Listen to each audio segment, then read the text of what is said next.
Falta en Vido, el magazine de los domingos, por Radio M.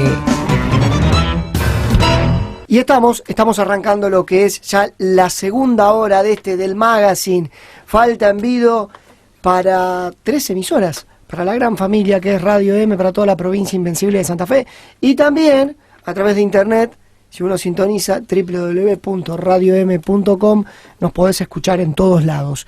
Un nuevo columnista, muy prestigioso por cierto, que tenemos y del cual disfrutamos aquí en este Falta en Vido, con un nuevo tema, es la propuesta en el arranque de esta segunda hora. Hablamos del ingeniero Martín Scalabrini Ortiz, quien es especialista en temas industriales, escribe en la revista Industrializar Argentina.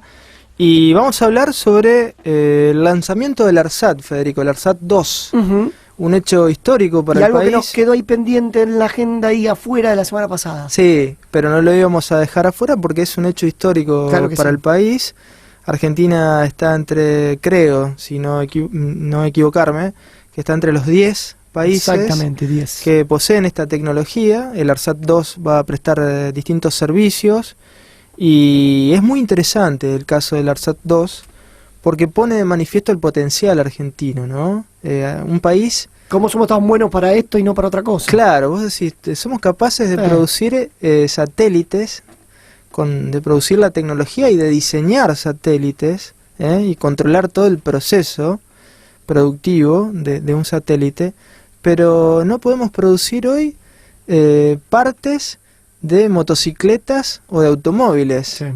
Digo, sí, a grandes rasgos, ¿no? Porque si hablas de la industria automotriz, el 80%, alrededor del 80% de las autopartes son importadas, ¿no? Y eso sucede precisamente porque nos faltan diseños automotrices nacionales, hablando por dar un ejemplo, de automóviles. Así que, Martín, ¿cómo estás? Buen día. Un prólogo largo, pero digamos, ¿qué reflexiones se te ocurren primero respecto al ARSAT y segundo en relación a lo que estábamos planteando recién? ¿Qué tal? Buen día, Fede, Luis. Y sí, la verdad que es un ejemplo, digamos, paradigmático de cómo se puede llevar adelante el desarrollo de tecnología, ¿no es cierto?, en un sector particular, determinado. Sí, sí. ¿Cómo es que se llegó a esto y cómo es que no podemos fabricar, como bien decías, partes de motos y de automóviles, por ejemplo? Esto, digamos, no nació hace unos años. Esto es una acumulación, digamos, de conocimientos, de desarrollo y de tecnología que ya lleva décadas. Sí, sí. Recordemos que allá por la década del 40, fines de la década del 40, se creó la Comisión Nacional de Energía Atómica, que vino curiosamente mediante un bluff, porque en realidad el gobierno del general Perón en aquella época decide la creación de la CONEA porque le habían prometido, un alemán le había prometido que iba a poder desarrollar la tecnología de fusión nuclear, cosa que todavía ahora en este momento no se ha logrado. Lo que se hace en las centrales atómicas es fisión nuclear, es decir, la reacción en cadena. La fusión es la fusión de átomos. Entonces, a partir de eso se crea la CONEA.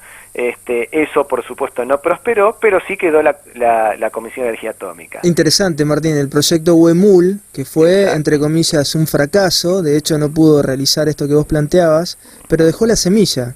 Exactamente, dejó la semilla. Entonces, en esa semilla se empezaron a acumular cosas, ¿no es cierto?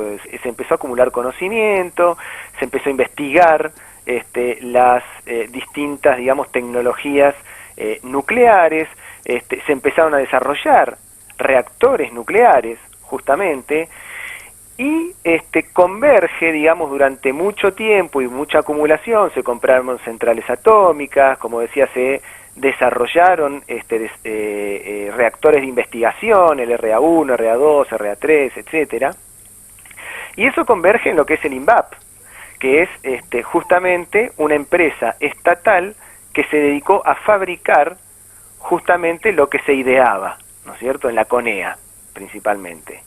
Y el INVAP es el que en definitiva va a fabricar los satélites, tanto el ARSAT 1 y el ARSAT 2. Es decir, con esa acumulación de conocimiento que había venido del área nuclear, en donde se habían empezado a dominar ciertas tecnologías sobre materiales, por ejemplo, donde se habían empezado a dominar ciertas tecnologías de fabricación, etcétera, etcétera, porque fabricar un reactor no es algo, digamos, fácil. Bueno, todo eso se empezó a aplicar y a direccionar hacia el área de los satélites. Esto, por supuesto, viene a través de políticas públicas, porque si el Estado no hubiera estado presente, no hubiera podido desarrollarse la magnitud, digamos, de conocimiento y de tecnología que se desarrolló. Eso es central, el concepto, digo, el papel del Estado fomentando la innovación, ¿no? Si hablamos de la NASA particularmente, hablando de satélites y todo eso, el financiamiento es estatal, ¿no? Y todos los beneficios que le ha traído a la industria norteamericana en ese caso, ¿no? Y en el caso argentino también, ¿no? La innovación fomentada, como cuenta Martín, por el Estado. Exactamente. En el caso de los satélites, y particularmente el ARSAT-1 y el ARSAT-2, hubo incluso una ley nacional, la 26092 de abril del 2006, en donde se establecía la creación justamente de la empresa ARSAT, en donde se le asignaba el diseño nacional, dice específicamente la ley, y la manufactura de estos satélites. Es decir, hay una fuerza de ley, una fuerza, digamos, política, que dijo, bueno, acá vamos a hacer satélites en nuestro país y con fabricación nacional, y con componentes nacionales aparte. Bueno, pasaron los años y acá vemos los resultados. Ahora, esto pudo haber ocurrido en otras áreas, por ejemplo, las motos y los automóviles, y la historia, digamos, el inicio fue más o menos el mismo. Si vos te pones a analizar lo que sucedió, por ejemplo, recién estamos hablando, fines de la década del 40, 50, se crean las industrias aeronáuticas del Estado, el Instituto Aeronáutico, que fue, digamos, la incipiente fabricación del rastrojero y de la moto Puma. Claro, de la fábrica militar de aviones, sí. Ahí surgió en Córdoba. Todo ese complejo que se va a tener, creo que me vas a corregir, Martín, 20.000 trabajadores. Exactamente. Bueno, de ahí derivó también la fabricación derivó de la empresa Industrias Mecánicas del Estado. Exactamente. Y de ahí surgió el rastrojero, ¿no? Exactamente, es decir, una acumulación de conocimiento previa, se habían empezado a hacer algunos aviones, había ingenieros aeronáuticos, y esos ingenieros aeronáuticos y técnicos aeronáuticos fueron los que se utilizaron para hacer los primeros rastrojeros, que fue a partir de unos tractores que se le habían comprado a Estados Unidos y que no servían para el campo, y también la moto Puma, a través, utilizando una moto alemana con un motor, el motor se mantuvo, pero todo el resto fue todo diseño nacional, generando justamente la cadena de proveedores que permitía la fabricación completa de todo el vehículo. Eso quedó trunco luego de las políticas que se fueron aplicando, es decir, el Estado se empezó a retirar, el rastrojero como un momento paradigmático se dejó de fabricar en el año 78 por una orden de Martínez de Oz, y la moto Puma un poco antes. Bueno, ahora, ¿cómo hacemos? Esa historia ya la conocemos, ¿no? Todo lo que hizo el neoliberalismo. Ahora, ¿cómo hacemos con el potencial latente en distintas áreas para retomar estos nichos en Argentina, ¿no? Exactamente. Bueno, acá obviamente el Estado tiene que ser un articulador de todo esto. Si se deja al mercado seleccionar aquellos nichos altamente competitivos que puedan insertarse en el mercado internacional, por supuesto se va a tender a que los sectores sean aquellos relacionados principalmente con las materias primas y con alguna leve elaboración, por ejemplo, ¿no es cierto? En donde sea muy fácil obtener algo y que no sea muy costoso tampoco agregarle valor. Y en eso el diseño es fundamental, Martín, porque si no diseñás en Argentina, no podés determinar quién va a ser tu proveedor, ¿no? El que diseña, por ejemplo, las grandes automotrices, Peugeot, en general ellos hacen los diseños y tercerizan, ¿no?, en estas escalas globales, en distintas empresas del mundo, la fabricación de las partes.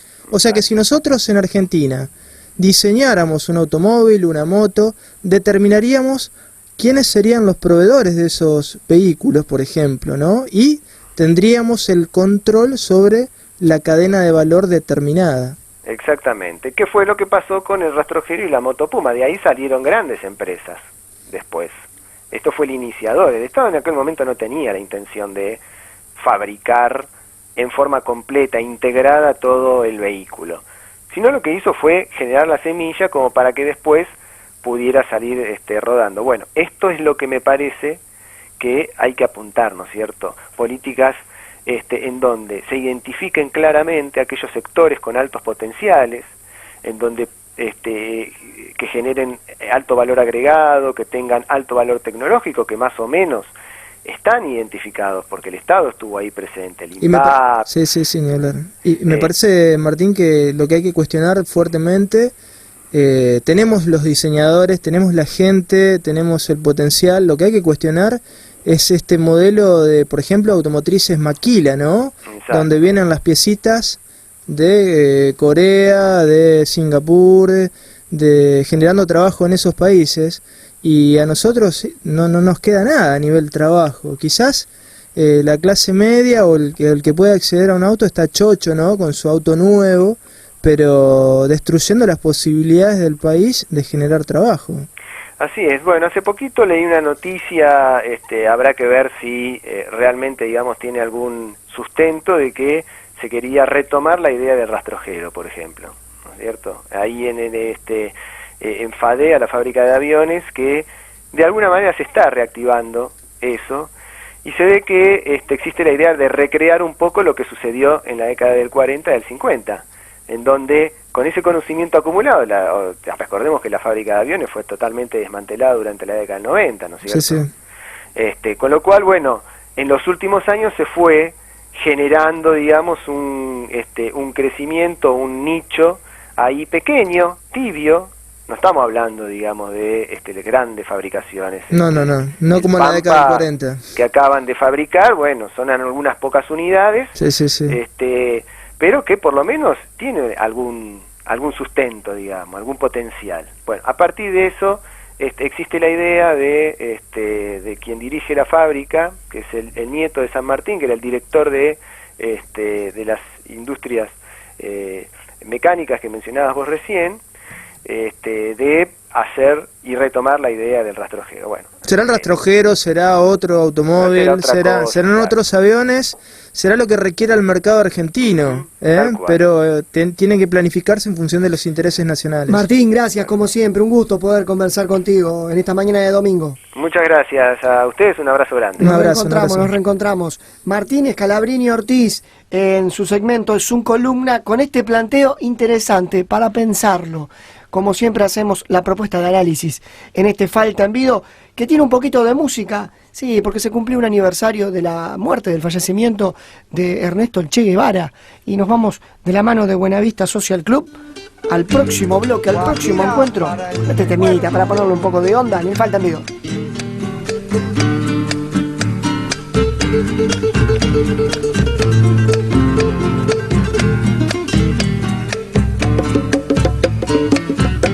Aprendimos a quererte desde la histórica altura, donde el sol de tu bravura le puso cerco a la muerte.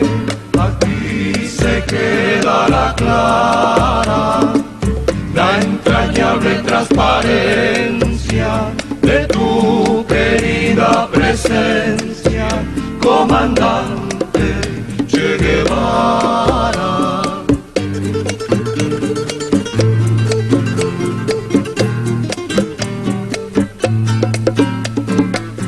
Vienes quemando la brisa con sones de primavera para plantar la bandera con la luz de tu sonrisa. Aquí se quedará clara la entrañable transparencia de tu querida presencia, comandante Che Guevara.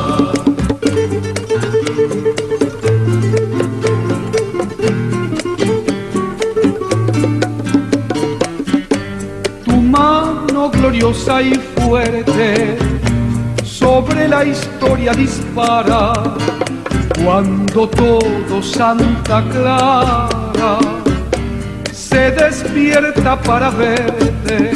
Aquí se quedará clara la entrañable transparencia de tu querida presencia, comandante Che Guevara.